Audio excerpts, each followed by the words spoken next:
Hi everyone, my name is John Balboni and I'm here to talk to you today about the Podium ladder.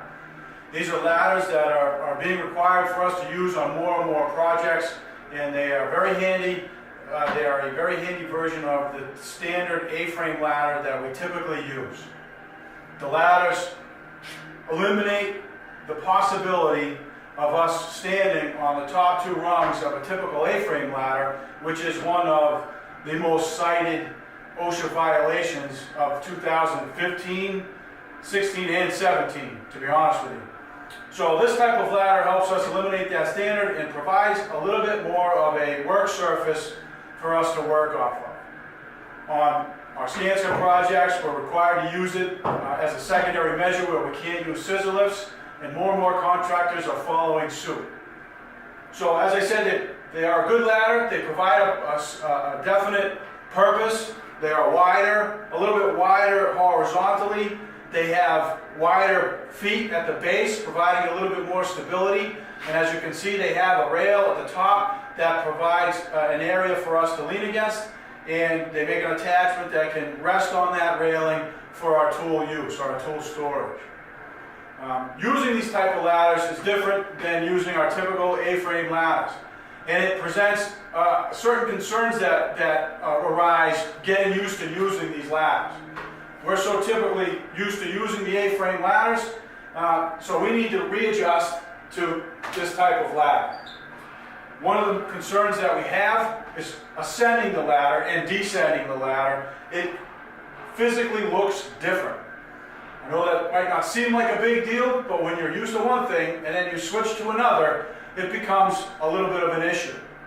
Many times we see people climbing the ladder, grabbing the ladder like so, standing on it, and then missing that one step because they're not used to not seeing any other steps on this ladder. This is a 4-foot podium ladder. Your working surface is at 4 feet.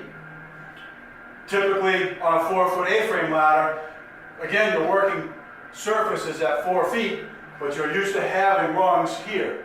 So that provides a little bit of a difference. The other thing we need to pay attention to when setting up these ladders is the actual podium itself.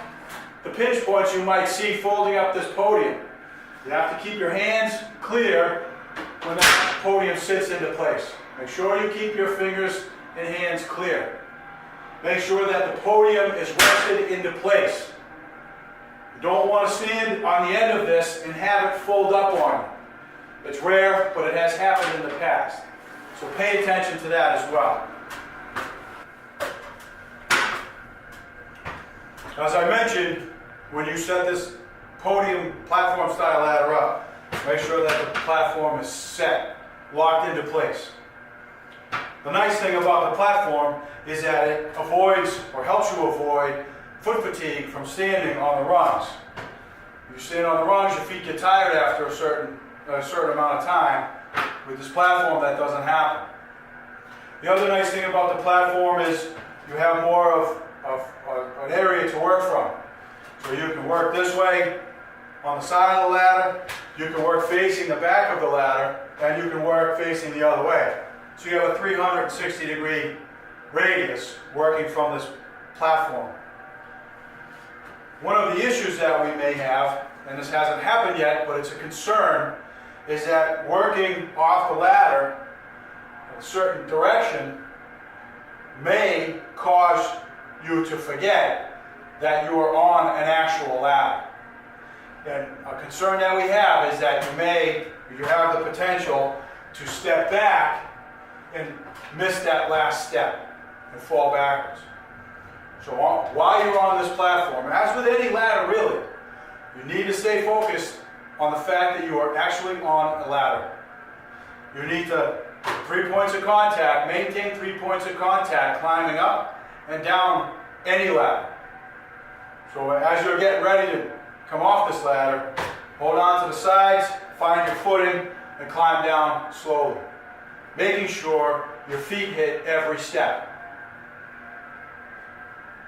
Overall, I think this ladder is a benefit to us, but as with any new tool, we need to make sure that we're trained on it and comfortable and familiar with it before we use it. Thank you for your time.